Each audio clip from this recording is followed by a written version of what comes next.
भाई लोग ई गाना कैसन लागल हो भोजपुरी रैप। ई गाना दुबई में शूट कइल गइल बा यो यो हनी सिंह के साथ रागिनी विश्वकर्मा जी के आवाज में। तो भाई लोग तोहरा लोग से बता देता नी आपन भोजपुरी गाना पूरा संसार में बाजी, खाली यूपी बिहार में ना। Bhojpuri rap song T series company YouTube पर ई गाना आ गइल बा। ई भोजपुरी गाना यूट्यूब पर मेन सेक्शन में 1 नंबर पर ट्रेंड करता और म्यूजिक सेक्शन के बात करी तो ओहू जा 1 नंबर पर ई गाना ट्रेंड करता।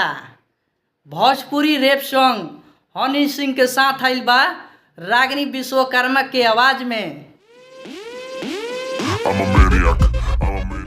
तू लो रागिनी विश्वकर्मा के नहीं खोलो जानत तो हई वाला वीडियो देख लो। धरी बरी हरी जनी कोरा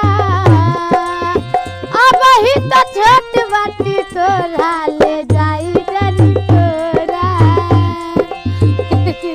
अब तो रागिनी विश्वकर्मा के जानिए गइल होखबलो। ई वीडियो देखला के बाद तो केहू भोजपुरी में बा हो छोट सिंगर के ऊपर ले जाए वाला। तो भाई लोग कमेंट बॉक्स में तू लोग कमेंट करके बताओ लो केहू बा। बात तो सही है। एगो छोट कलाकार के हनी सिंह सपोर्ट कैल हन आ भोजपुरी रैप सॉन्ग लेके अइल हन।